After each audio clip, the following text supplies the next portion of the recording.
Good morning. I should say good afternoon. So used to saying good morning. And welcome to KJ's Porch Puppy Comics. This is episode 57, if I'm not mistaken. And we thank the Lord for you tuning in, comic book community. Still chugging along, still trying to put out the last of the Blessed Box books. And yeah, we moving pretty good so far. Been a long week.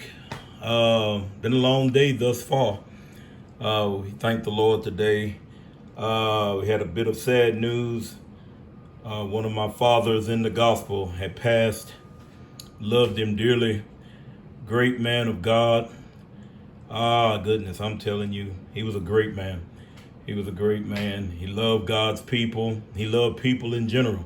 Will tell you the truth of God's word. Stand sure-footed on his word. And I yet thank the Lord for him today.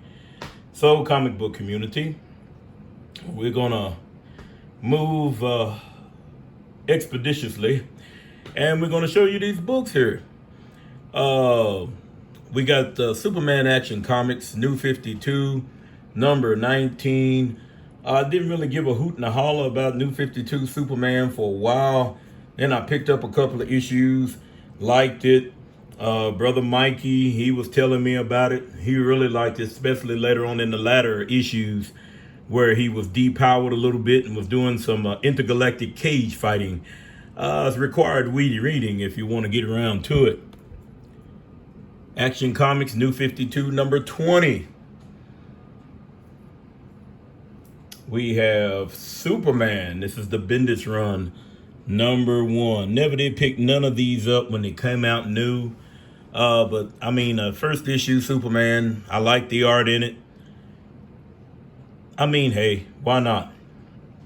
I feel like it's worth doing. Next book's on the docket, you all. Thor, this is during the Siege run, number 608. Beautiful book, beautiful art.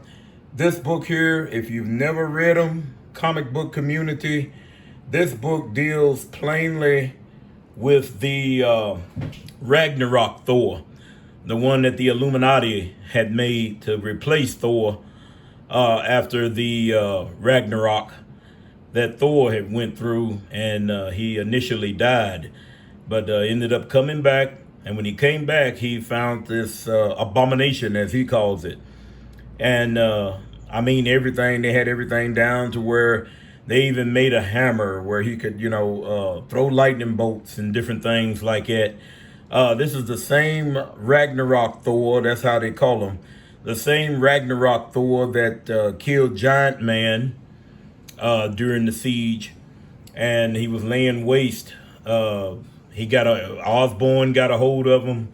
And he just used him like a loaded cannon, just pointed him in the direction he wanted him to go. And as the books go on, Thor dealt him up. It's a good read, beautiful art, beautiful art. Thor, 609. This is also the fall of Asgard in Idaho, I believe it is, just come down. That Ragnarok Thor and Loki ended up bringing the whole thing down. It was ugly. It was an ugly situation. But it was a great read. Back in the day, I guess you didn't mind buying all the tie-ins and different things because they were a little bit expensive, but not as expensive as they are now. These next books coming up, you all, of the comic book community. It's a mini-series that came out, or maxi series, anything over 4 issues. I believe it's a maxi series. It's a 8-issue miniseries, All Winter Squad. It's called Band of Heroes. Now, what attracted me to this book first and foremost was the cover. And as I told you, I like a lot of pulp heroes. I like a lot of the 1940s heroes, especially when they modernized a little bit, but not taken away from who they actually are. So these books here, I'll probably end up trying to put together, but these were in the box as well. Issue number 3. Some of these folks I know. I like the guy down here with the bow and arrow with the feathers on top of his helmet. I think that's pretty cool. Of course, Cap. I guess that's some kind of robot man. I think that one dude back there, he's some kind of the hangman or something. They got a guy up here that's like a Neptune or something. And then the guy down here is Blue Diamond. He can make his body hard and just, he can crash through stuff. Of course, here they taking on the Nazis in here.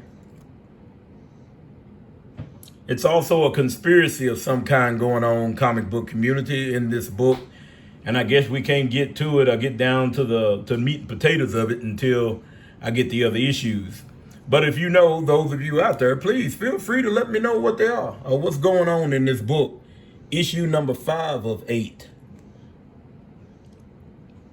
And that's some kind of, he throws fire. He's not the Human Torch, but he's something else. I think he's called Flame or The Flame, if I'm not mistaken. But the art in these books is pretty good. I mean, but it's set up for this particular kind of run.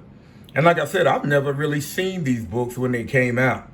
And this is during the time where I was still yet buying new comics, and I still didn't see them. Let's move these out of the way. Yes, indeed, comic book community. Here we go, you all. The next book, Conan the Cimmerian by Dark Horse, issue number 2. And not only did I get this book because it's issue number 2 and I do have a 1, but guess what, you all? This book is done by none other than Brother Cho. Brother Cho, he's got a smooth line, everything, the way he draws. Usually he was mostly known when he was doing his, Liberty Meadows. I believe he was doing a lot of those. And then he broke into where he was doing the Avengers run and different things. And that was cool. And first time I've ever seen, I said I like when characters give me their rendition of the characters, and how they are. So I like this run of Conan and like Frank Cho's art. Now we're going to give you a little throwback here, y'all. The next few books I'm going to throw up. Throw up. Yeah, we ain't using that one. This is Amazing Heroes, number 23, May 15. And it has a Crystar, the Crystal Warrior, on the cover. And I saw that and I said, well, back in the day when the book first came out, I used to collect Crystar. I did. Yes, I did, you all. I did. And, that book came out when Crystar came out, it was in 83. So I'm sure this came out around about early 83 or late 82. But I picked up the book. Well, when I was picking it up and was looking into the box even further, Crystar number 2. It's not a newsstand, but look at the condition of that book, you all. Oh, my goodness. Number 5.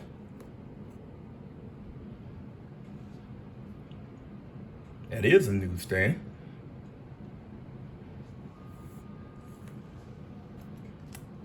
Number 6. With Nightcrawler. That's pretty cool.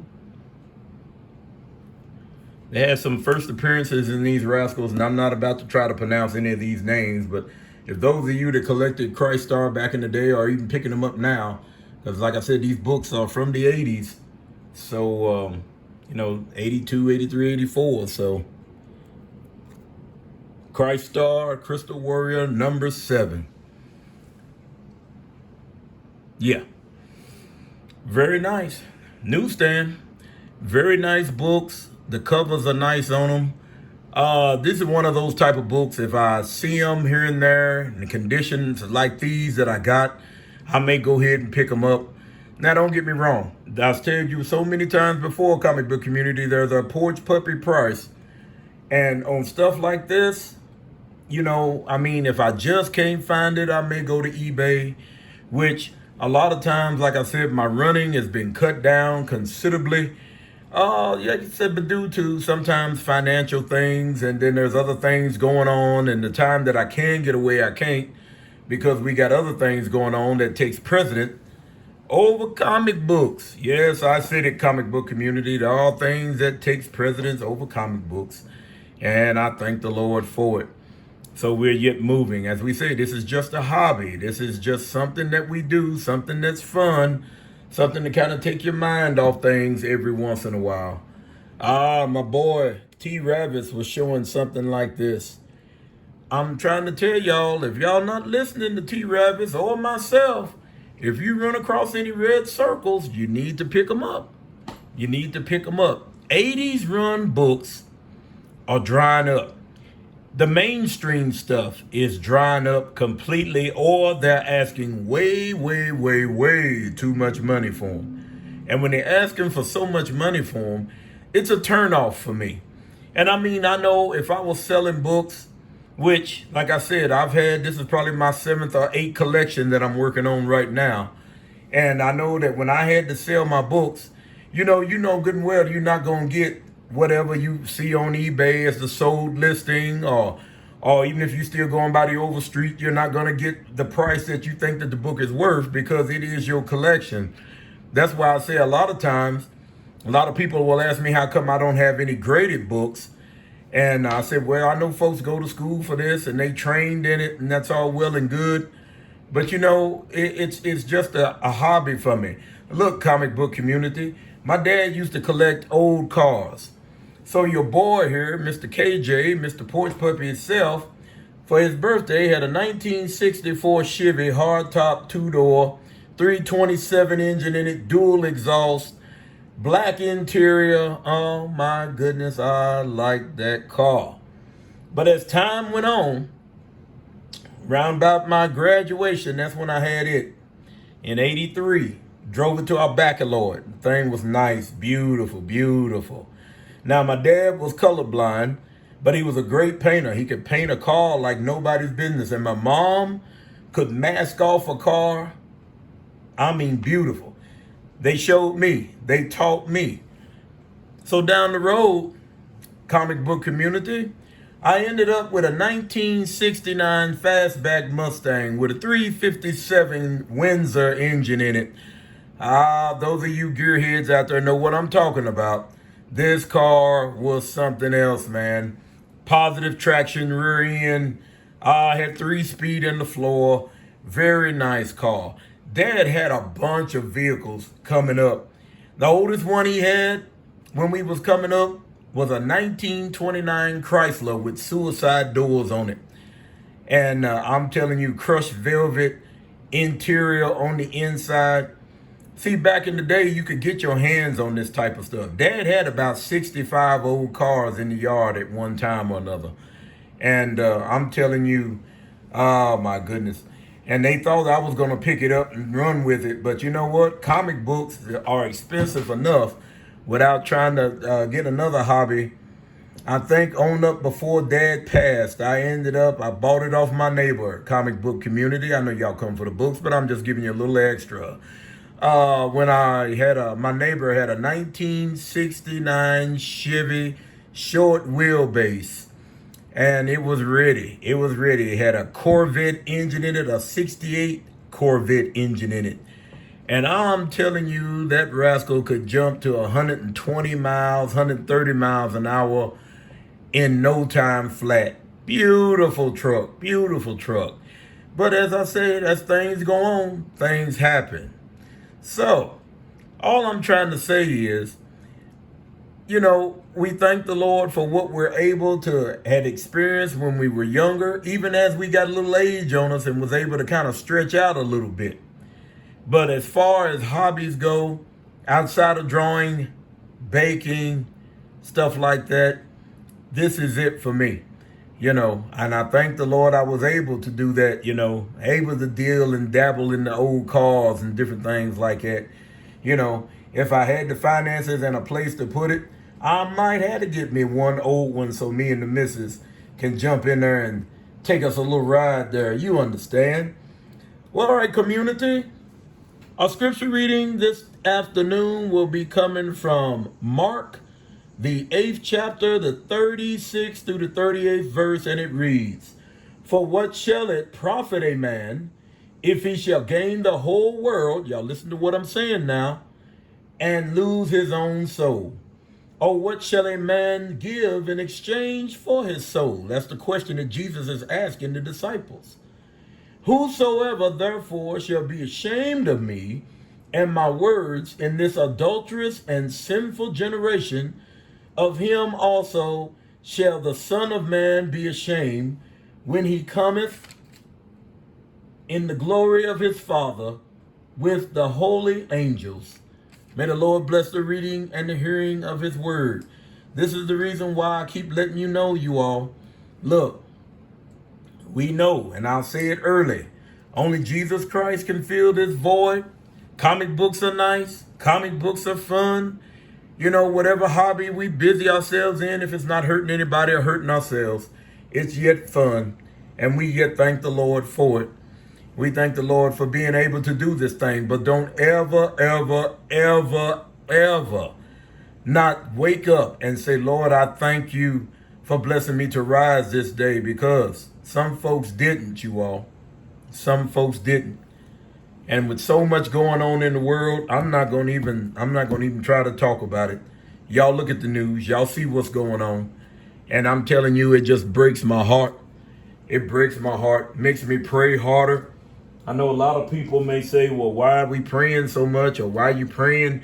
You know, that ain't going to do nothing. That ain't going to stop nothing. But here's the kicker, you all. The kicker is this. The reason I'm talking to you is because sometime or another, you're going to have to make a decision where your soul goes.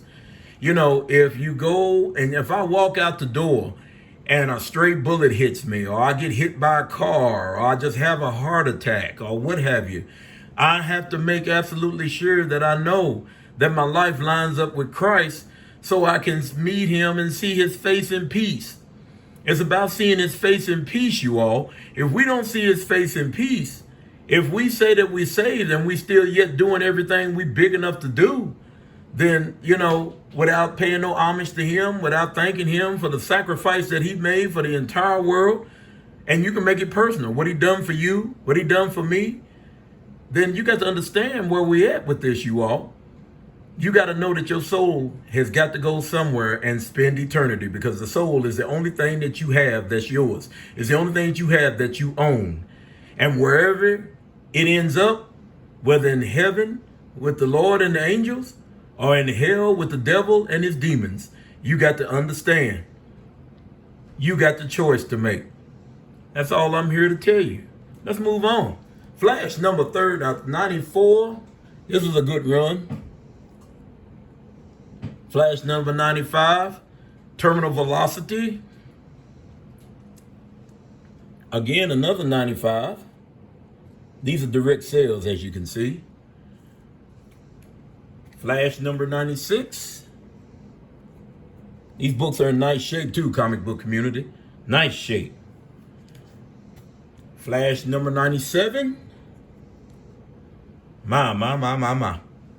Flash has got some good stories going on. I wanted to get that one. Hopefully, maybe I can be digging around at one of these days. We got another show coming up in Evansville in November.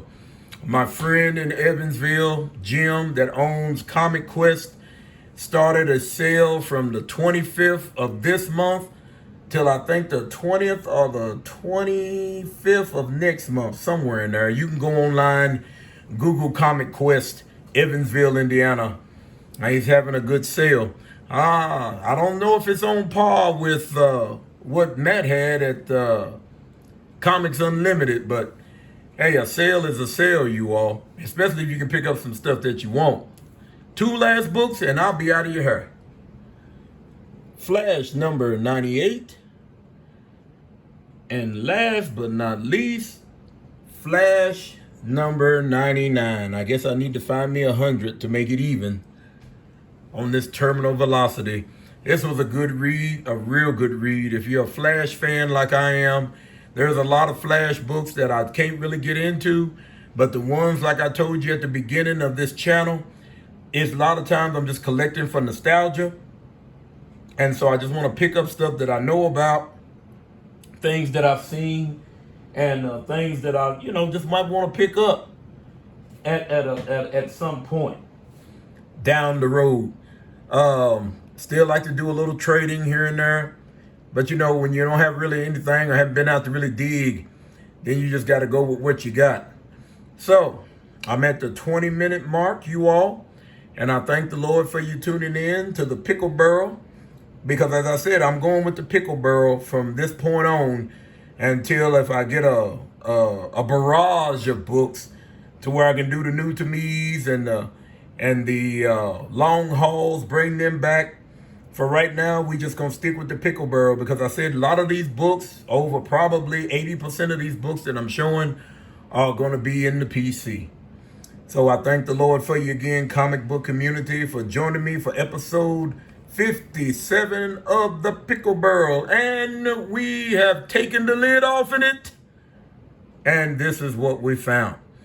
I thank the Lord for you. I love you, comic book community, with the love of the Lord.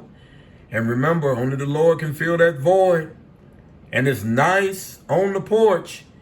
And I'm going to probably do a back-to-back. So you'll probably get a video today. And you may get another one around 12 midnight, between 12 and 6 tomorrow, if it be the will of the Lord.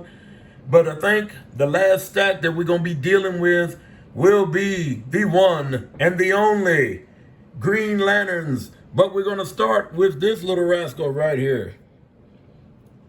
Mr. Sinestro. The art, the writing, the stories. Montobella. These books are fantastic. I like them. So, tune in to episode 58 of the Pickle Barrel, KJ's Porch Puppy Comics. And as I say, it's nice here on the porch. God bless you, comic book community. Have a wonderful afternoon.